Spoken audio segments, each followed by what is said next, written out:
ఏంటన్నా అవుట్డోర్కి వచ్చి ప్రశాంతంగా కూర్చున్నావు? ఇప్పుడే కట్ల పొయ్యి మీద బిర్యానీ వేసి వచ్చాను. చెప్పరా. నెక్స్ట్ బెల్లం పాయసం ఉంది కదన్నా, రెసిపీ తిద్దాంనా? ఎండ సాగు కొట్టేస్తుంది, అసలు వల్ల అవ్వట్లేదురా. అందరూ అడుగుతున్నారు నా కామెంట్స్లో మన సబ్స్క్రైబర్స్. అవునా, సరే చేద్దాం మళ్ళా. ఈ పాయసాన్ని మేము 300 మందికి రెడీ చేస్తున్నాము. ముందుగా 6 కిలోల పెసరపప్పుని కడిగి అరగంట సేపు నానబెట్టుకోవాలి. దాని తర్వాత ఇంకొక దబ్బలో తీసుకొని 6 కిలోల పెసరపప్పుకి 10 నుంచి 12 కిలోల బెల్లాన్ని దంచుకొని కరగబెట్టుకోవాలి. ఆ బెల్లం కరిగేటప్పుడు పక్కన ఒక దబ్బలో ఒక బకెట్ నీళ్లు పోసుకొని మనం ముందుగా నానబెట్టిన పెసరపప్పుని దీనిలో వేసుకోవాలి.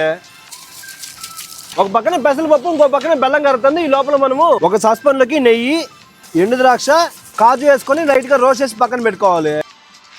పెసరపప్పు 70% ఉడితే చాలు, ఎక్కువ ఉడకాల్సిన అవసరం లేదు. పెసరపప్పులో నీళ్ళని ఇంకిపోయినాక దీంట్లోకి ఒక 2 లీటర్లు పాలు పోసుకోవాలి. అలాగే మనం ముందుగా కరగబెట్టిన బెల్లాన్ని స్ట్రెయిన్ చేసి దీనిలో పోసుకోవాలి. బెల్లం పోసిన తర్వాత దీనిలోకి ఒక మిల్క్ మేడ్ డబ్బా పోసుకోవాలి. అలాగే దీంట్లోకి ముందుగా పొడి కొట్టుకున్న యాలకుల పొడి వేసుకోవాలి. అలాగే మనం ముందుగా ఫ్రై చేసుకున్న ఎండు ద్రాక్ష, కాజు కూడా దీంట్లో వేస్తున్నా. అలాగే సన్నగా దురుకున్న టెంకాయ వేసుకోవాలి. ఈ మిశ్రమాలన్నీ ఒక 10 నిమిషాలు బాగా ఉడికిన తర్వాత ఫైనల్ గా దీంట్లోకి 1/2 లీటర్ నెయ్యి పోసుకొని దింపుకుంటే మన బెల్లం పాయసం అయితే రెడీ అయిపోతుంది. మేము చేసిన ఈ పెసరపప్పు బెల్లం పాయసం మీకు ఎలా అనిపించిందో కింద ఒక కామెంట్ చేయండి.